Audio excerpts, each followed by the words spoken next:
I would like to spend a few minutes speaking about HMIs and DCS as well as SCADA systems.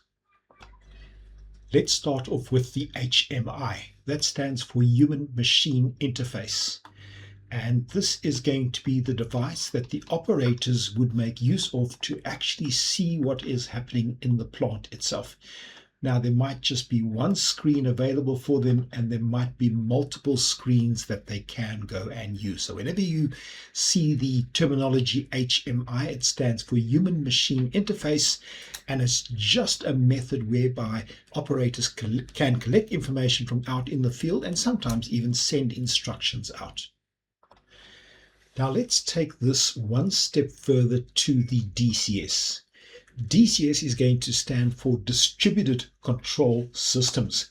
Please note that the system that I have gone and put on the board is just going to make use of a single master station, but the modern DCS systems can have multiple master stations, so don't be fooled by that at all. Now, for a total DCS system, what you're going to find is we need to start off with the HMI, which is the part of the plant where the operators can see exactly what is going on in the plant itself. All of these HMIs are typically going to be connected together so that they can share information on a network. We're then going to have the master station, which is in charge of sending information back and forth out into the field. We have another network cable that connects up to all of our remote terminal units out in the field.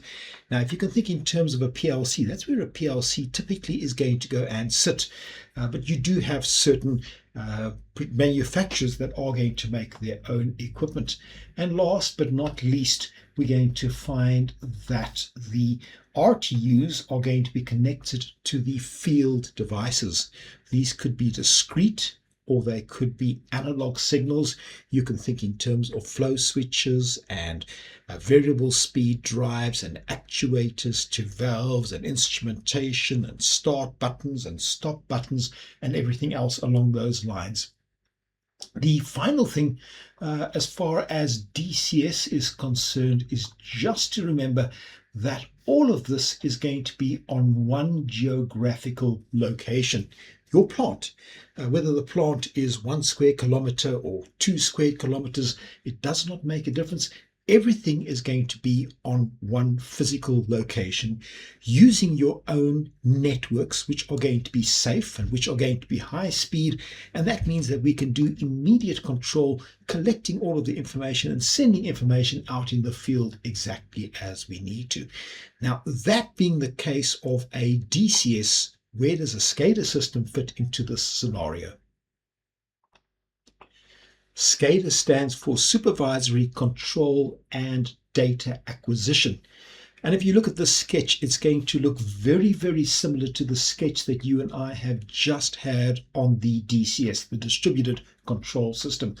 So what is the difference going to be? Well, in this case, what you're going to find is that we can collect information from a long distance away.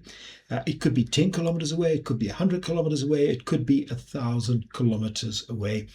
In addition to that, the information at this point is going to be collected via an unsecured, potentially unsafe, potentially slow network.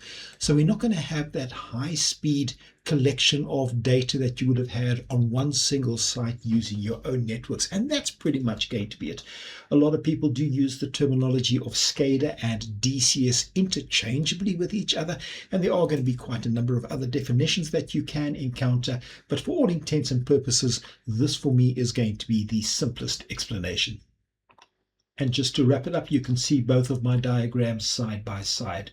The distributed control system on the left-hand side, where everything is going to be on one geographical location, and then the SCADA on the right-hand side, where we might be collecting information from offshore or from different sites or different points around the country. It doesn't make a difference. That is going to be the basic concept.